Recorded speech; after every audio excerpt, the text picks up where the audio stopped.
Bonjour, je m'appelle Ingrid Pérez et aujourd'hui on va parler du système éducatif français. Alors c'est parti. Qui peut candidater? J'ai mis quoi dans mon dossier? Je peux choisir la ville. Je fais quoi quand j'arrive en France? On peut voyager? Ingrid, tu peux m'aider? Dans l'annexe 1 du dossier de candidature, où c'est marqué type de contrat, vous voyez déjà qu'on a 2 degrés de scolarité en France. Si vous l'avez bien lu, vous savez que vous pouvez être affecté soit dans le premier degré, soit dans le second degré, donc collège et au lycée, soit en double affectation, école, premier degré, et collège, second degré. Vous voyez alors qu'on parle de 2 degrés, et c'est sur cela qu'on va se concentrer aujourd'hui. Alors, on commence par le premier degré. Moi, je suis affectée dans le premier degré. Le premier degré commence en petite section de la maternelle et va jusqu'au CM2. C'est la fin de l'école élémentaire. Et oui, si vous avez déjà entendu parler du système éducatif français, vous savez que la nomenclature, c'est quelque chose de particulier. Donc, l'école maternelle accueille les enfants au début de l'instruction obligatoire qui débute à 3 ans. Normalement, elle est organisée en petites, moyennes et grandes sections selon l'âge des enfants. Parfois, les niveaux sont mélangés. J'ai des classes en maternelle de petites et moyennes sections ensemble et des moyennes et grandes sections ensemble. La mission principale de l'école maternelle est de donner envie aux enfants d'aller à l'école pour apprendre, affirmer et épanouir leur personnalité. Et pour les langues vivantes, c'est pareil. On est là pour donner envie aux enfants d'apprendre notre langue et de voir que ça, c'est super amusant. L'école élémentaire accueille les enfants scolarisés de 6 à 11 ans. Elle comporte 2 cycles.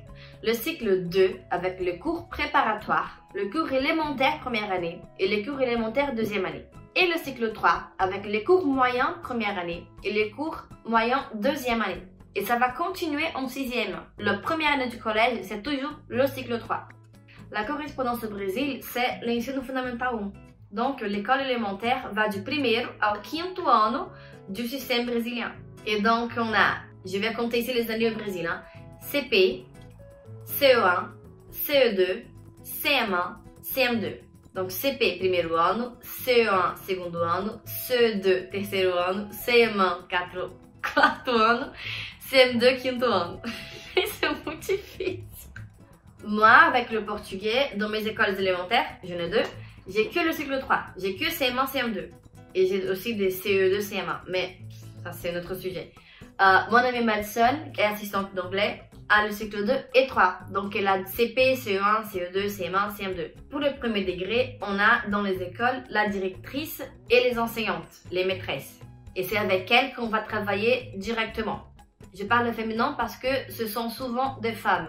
On a aussi les conseillères pédagogiques qui accompagnent les enseignants et contribuent à leur formation initiale et continue. Et pour gérer tout cela, on a l'inspecteur, le second degré.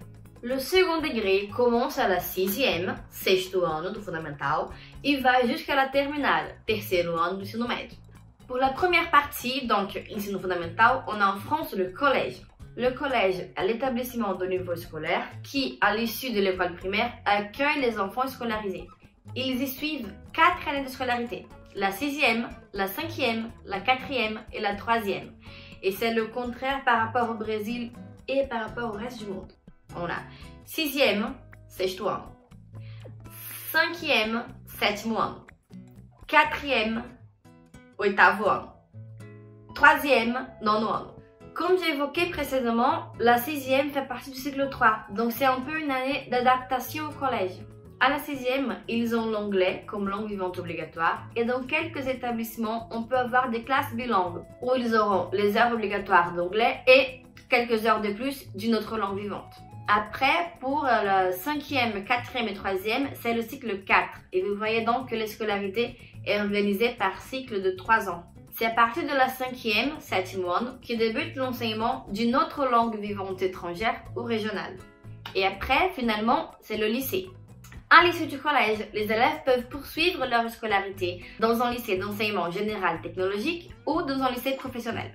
La scolarité y a lieu en 3 ans, la seconde, la première et la terminale. Le lycée, c'est donc o ensino médio.